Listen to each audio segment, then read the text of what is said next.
میں بھی ایک دفعہ ایئرپورٹ پہ تھا نا، ایک خاتون بڑی لبرل قسم کی، وہ آئیں اور مجھے کہنے لگیں کہ آپ مفتی طارق مسعود صاحب ہیں؟ میں نے کہا جی۔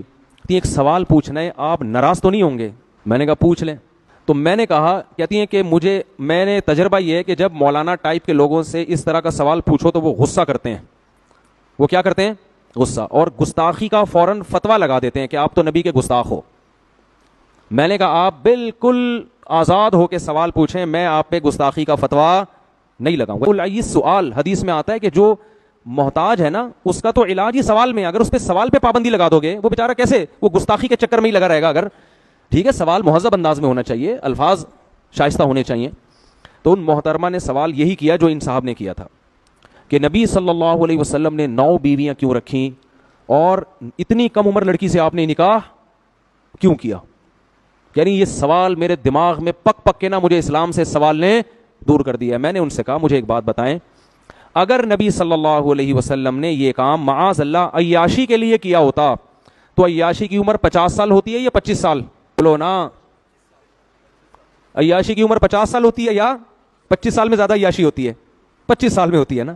25 سال میں آپ صلی اللہ علیہ وسلم 40 سال کی عورت سے شادی کر رہے ہیں جو 2 دفعہ بیوہ ہو چکی تھی۔ ایک تو 25 سال میں کوئی عیاش آدمی 40 سالہ عورت کنواری سے بھی شادی نہیں کرے گا، کر کے تو دیکھو ابھی پورا خاندان کاٹ کے پھینک دے گا آپ کو، اول تو خود ہی نہیں کرو گے۔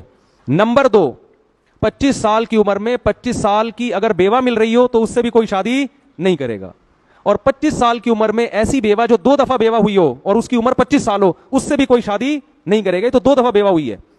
تو نبی ایسی خاتون سے پہلی شادی کر رہے ہیں 25 سال کی عمر میں جو بیوہ بھی ہے، 2 دفعہ بیوہ، اور عمر بھی کتنی ہے؟ 40 سال۔ اور عرب میں 10 بیویاں رکھنے کا رواج تھا، یہ تو اسلام نے 4 پہ آ کے باؤنڈ کیا ہے۔ 10 بیویاں رکھنے کا رواج تھا، مگر 15 سال جو جوانی کا بہترین حصہ ہے وہ اسی ایک عورت کے ساتھ گزار دیا، دوسری شادی نہیں کی۔ اس سے صاف پتہ چلتا ہے کہ ہمارے نبی کے مزاج میں عیش و عشرت بولو نہیں تھا۔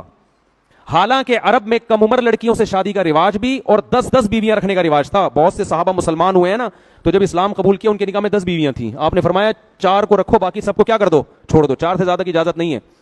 تو جس ماحول میں 10 بیویاں رکھنے کی اجازت ہے، جس میں آپ کو آفریں کی جا رہی ہیں کہ آپ اپنے مشن سے پیچھے ہٹ جائیں، عرب کی سب سے خوبصورت ترین عورتوں سے ہم آپ کی شادی کرا دیں گے، لیکن آپ صلی اللہ علیہ وسلم فرماتے ہیں کہ میرے ایک ہاتھ پہ چاند اور ایک پہ سورج رکھ دو گے، میں اپنے مشن سے پیچھے نہیں ہٹوں گا۔ اور 15 سال آپ نے 40 سالہ بیوہ کے ساتھ گزار دیے، جوانی کا بہترین حصہ، جبکہ کلچر اور ماحول اور معاشرہ آپ کو زیادہ شادیوں کی پرمیشن کیا ترغیب دے رہا ہے۔ اس زمانے میں کلچر تھا، ایک کو معیوب سمجھا جاتا تھا۔ پھر جب آپ کی عمر 50 سال ہوتی ہے اور ہجرت کا وقت آتا ہے، اس وقت آپ دھڑا دھڑ نکاح کرتے ہیں۔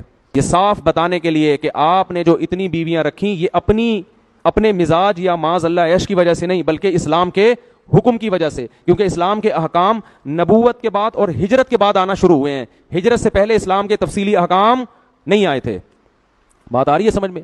اور پھر ان 9 بیویوں میں بھی صرف 1 کنواری ہیں، باقی 8 کیا ہیں؟ طلاق یافتہ اور بیوہ، جبکہ عرب کا کلچر اجازت دے رہا ہے 10 بیویاں رکھنے کی بھی، تو آپ نے 9 رکھی وہ بھی 50 سال کے بعد۔